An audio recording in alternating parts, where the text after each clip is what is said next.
Good evening. Thanks for joining us tonight. The mother of missing 3-year-old Elijah Vue pleaded not guilty to the child neglect charges he faces in relation to her son, Elijah Vue. Elijah remains missing. 31-year-old Katrina Bauer appeared in court this afternoon for an arraignment. The co-defendant in this case, Bauer's boyfriend, Jesse Vang, appeared in court this week as well, but a judge delayed his preliminary hearing until April 4th. They both face charges of chronic child neglect. In a First Alert update, Brittany Schmidt brings us the details from court. Brittany.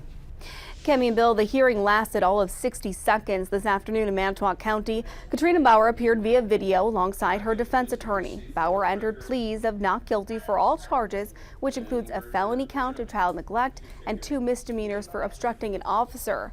Those misdemeanor charges are in relation to lying to investigators about her whereabouts leading up to her son's Amber Alert activation. If convicted, she faces more than 8 years behind bars. Although a quick hearing today, volunteers searching for Elijah wanted to be present. Here's how one volunteer reacted to Bauer denying the accusations against her. It brings your morale down because, again, we have a 3-year-old little boy who, he's 3.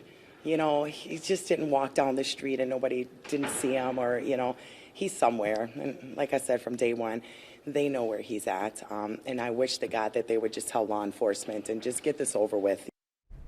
Bauer is due back in court the morning of April 26th. Bill, Cami.